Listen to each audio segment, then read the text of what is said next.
కృష్ణం వందే జగద్గురు. సృష్టికర్త అయిన మహావిష్ణువు బ్రహ్మాండాన్ని ఉద్ధరించడానికి శ్రీకృష్ణుడిగా 8వ అవతారంను జన్మించిన కృష్ణ జన్మాష్టమిని కృష్ణాష్టమి, గోకులాష్టమి లేదా అష్టమి రోహిణి అని పిలుస్తారు. ఈ సంవత్సరం స్మార్థులకు ఆగస్టు 23 శుక్రవారం రోజున శ్రీకృష్ణాష్టమి వైష్ణవ సాంప్రదాయ ప్రకారం 24 శనివారం రోజు కృష్ణ జన్మాష్టమిని జరుపుకుంటారు. స్మార్థులు తిథితో పండుగ జరుపుకుంటే వైష్ణవులు నక్షత్రాన్ని దృష్టిలో పెట్టుకుని పూజిస్తారు. శ్రీకృష్ణుడు దేవకి వసుదేవులకు దేవకి 8వ గర్భంగా శ్రావణ మాస కృష్ణ పక్షం అష్టమి తిథి రోజు కంసుడి చెరసాలలో జన్మించాడు. ఆ రోజు నిద్రలేచి స్థల స్నానం చేసి మడిబట్టలు ధరించాలి. తర్వాత ఇంటిని పూజా మందిరంను శుభ్రం చేసుకోవాలి. గడపకు పసుపు కుంకుమ, గుమ్మానికి తోరణాలు, పూజా మందిరంలో ముగ్గులు వేయాలి.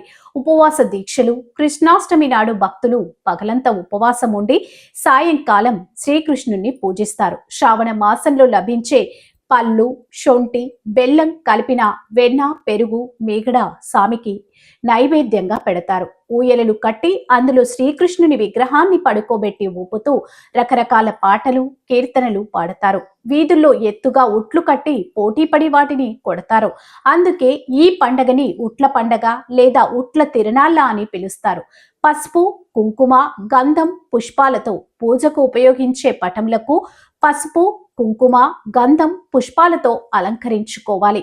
పూజా గదిలో ఓ మందిరాన్ని ఏర్పాటు చేసుకుని శ్రీకృష్ణుడు రాధతో గల ఫోటోను గాని ప్రతిమను ఉంచాలి.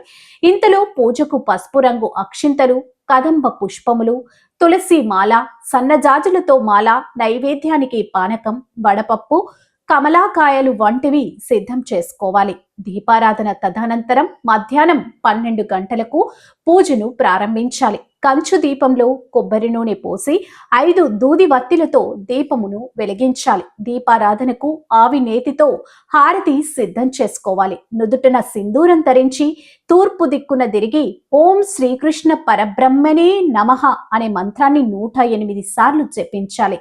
భక్తి శ్రద్ధలతో శ్రీకృష్ణ జయంతి వ్రతం ఆచరిస్తే కురుక్షేత్రంలో సువర్ణ దానం చేసిన ఫలం దక్కుతుందని బ్రహ్మాండ పురాణం చెప్పింది. కలియుగంలో కల్మషాల్ని హరించి పుణ్యాల్ని ప్రసాదించే పర్వదినం ఇదని కూడా వివరించింది.